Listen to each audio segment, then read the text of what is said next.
Hello, I'm Callie Yonta, and welcome to this episode of Minnesota Marriage Minute, where we look at issues related to the proposed Marriage Protection Amendment. We are frequently told by gay marriage activists that marriage can be redefined and that there will be virtually no consequences for society. But that just is not true. Let's take a look at our neighbor to the north, Canada, which has had same-sex marriage for several years now. To start, there have been hundreds of Canadian proceedings in courts, human rights commissions, and employment boards against critics and opponents of same-sex marriage. Religious groups and leaders have been punished. For example, the Catholic Archbishop of Calgary was forced to answer to the Alberta Human Rights Commission for preaching the church's teaching on marriage. Also, a Catholic Knights of Columbus group was sued for not permitting the rental of their hall for a same-sex wedding. People have also faced employment actions. Prominent Canadian sportscaster Damien Goddard was fired for tweeting his support for traditional marriage. And a Canadian teacher was suspended for 1 month for his Christian views on homosexuality, which he expressed in a letter to the editor. Small business owners and individuals have been punished as well. A professional printer declined to print material for a gay group because he felt doing so would violate his religious beliefs. He was fined and ordered to print the material anyway.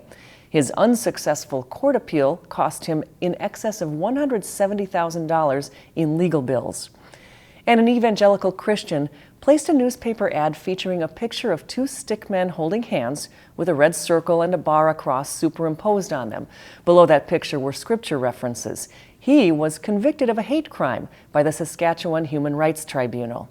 After marriage was redefined, marriage ministers were ordered to perform same-sex weddings or be fired. And a study commissioned by a former prime minister concluded that laws banning polygamy were discriminatory.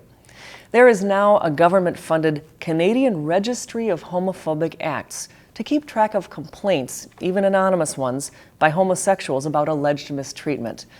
But perhaps the most concerning consequences in Canada are those that impact children in school. For example, 4-year-olds are taught about gay marriage in school. Teachers instruct the children using the book Mom and Mum Are Getting Married, and parents have no right to opt their children out. There are mandatory gay-straight alliances in schools, including religious schools and homeschools. Homeschoolers are forced to use so-called diversity curricula, and Catholic schools are no longer allowed to teach their catechism as part of their school curriculum. And holding sincere faith-based views about marriage provides no protection for kids in the schools. Here's what the managing editor of a prominent gay magazine in Vancouver had to say, quote, "The gay rights movement is shifting norms in Canada, and with that comes a message to those who won't evolve. Your outdated morals are no longer acceptable, and we will teach your kids the new norm," unquote. The claim that same-sex marriage will have no consequences has certainly been disproven by the experience in Canada. And to avoid consequences like these, Minnesotans need to preserve traditional marriage by voting yes on the Minnesota Marriage Protection Amendment. To learn more about the Marriage Protection Amendment, you can always go to minnesotaformarriage.com. Once again, I'm Callie Yonta. Thank you so much for watching.